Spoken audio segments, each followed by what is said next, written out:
যে কোনো জায়গায় তাকান, দেখবেন খালি মুসলমানদের উপর নির্যাতন আর নির্যাতন। এর জন্য শুধু ওরা দায়ী নয়, এর জন্য আমরাও দায়ী।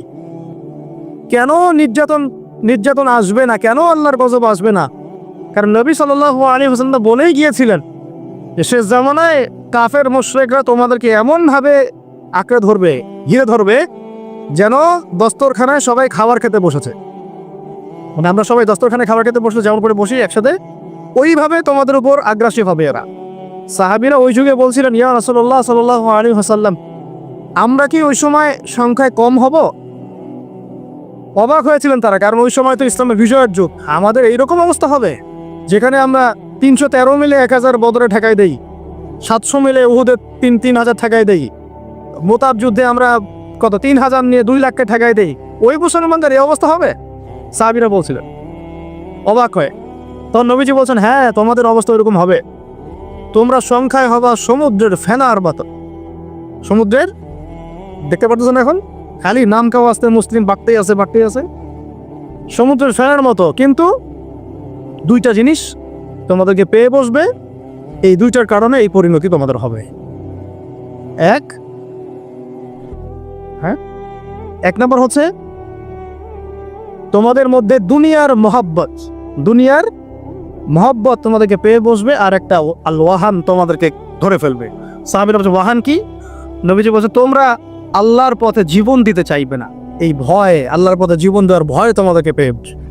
এই দুইটা যখন তোমাদেরকে পেয়ে বসবে, তখন এই কাফের মুশরিক মুনাফিক যারা যারা আছে সবাই মিলে তোমাদেরকে একটা কচু কাটা করে ফেলবে। হয়নি এখন এটা? শুধু এই যুগে না, প্রত্যেক যুগে যুগে যখনই মুসলমানদের উপর এই দুটা এসেছে, তখনই মুসলমানরা আক্রমণের শিকার হয়েছে। কখনো তাতারিদের হাতে, ওই যে চেঙ্গিস খানের বংশধর মনে আছে, মঙ্গলরা, ওরা এসে মুসলমানদেরকে একদম কেটে ফেলে দিয়েছে।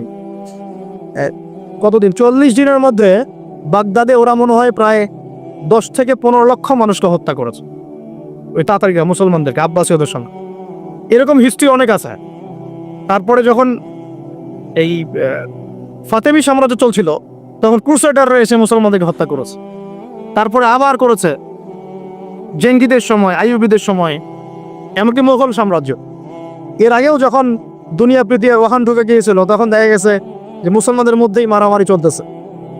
হ্যাঁ, ওখান থেকে গিয়ে কর্ডোবা ইসলামী খেলাফত হয়েছে। এগুলি হিস্ট্রি পড়বেন, ইতিহাস নিয়ে ইনশাল্লাহ একদিন কথা হবে। আমার নিয়ত আছে আপনাদেরকে হিস্ট্রি শোনানোর, একদম আদম আলাইহিস সালাম থেকে শুরু করে এই পর্যন্ত যা যা হয়েছে ইসলামের ইতিহাসে, একটা একটা করে ধারাবাহিক পর্ব আকারে আসবে ইনশাল্লাহ। এতে করে খুব অল্প সময়, হয়তো 10 মিনিটের মাদ্রাসা এমন হতে পারে, বা 10 থেকে 15 মিনিটের মাদ্রাসা, এর মধ্যেই একটা একটা করে পর্বে একটা একটা করে হিস্ট্রি আসবে ইনশাল্লাহ।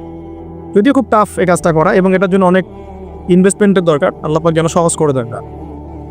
তো মূল কথাটা ভাই বলছি যে যখন আমরা এভাবে দুনিয়া প্রেমে ঢুকে গিয়েছি এবং আল্লাহর পথ থেকে সরে আসছি, মার খেতে হয়েছে। এখন আমাকে বলেন তো দেখি, আমরা কি আমাদের অবস্থার উন্নতি চাই না?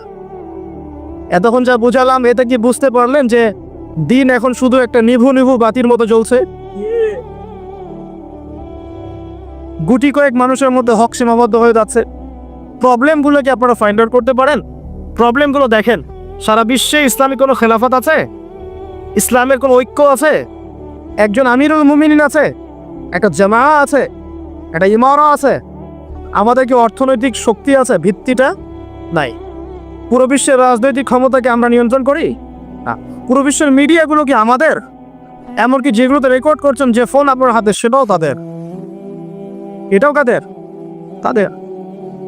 পুরো বিশ্বের যে ফিলোসফিক্যাল থটসগুলো আছে, দর্শন, এই দর্শনগুলো আমাদের চলছে না ওদের চলছে?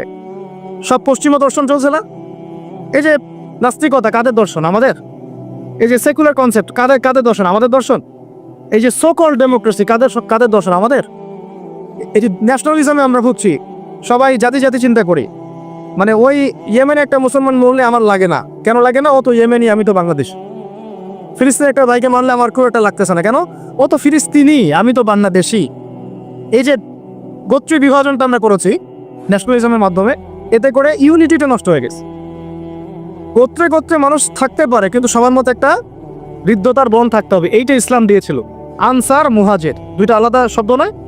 দুইটা আলাদা বৈশিষ্ট্য, কিন্তু তারা কি আলাদা ছিলেন? একদম নিজের মায়ের পেটের ভাইয়ের চেয়ে বেশি, তাই না? এটা ইসলাম। আর আমরা যদি বলি আনসার এক গ্রুপ, মুহাজির আর এক গ্রুপ, আনসারকে মারলে আমার কি, আমি তো মুহাজির, মুহাজিরকে মারলে আমার কি, আমি তো আনসার, এই কনসেপ্টটা হচ্ছে একটা ন্যাশনালিজম কনসেপ্ট। এই চলছে, ও দিয়ে দিল ফরাসি বিপ্লবের পর থেকে, 1789 সালের পর থেকে এগুলো আসছে ওয়ার্ল্ডে। 1789 থেকে শুরু করে 1914 পর্যন্ত এই সময়টাতে তারা বিশ্বটা দখল করেছে।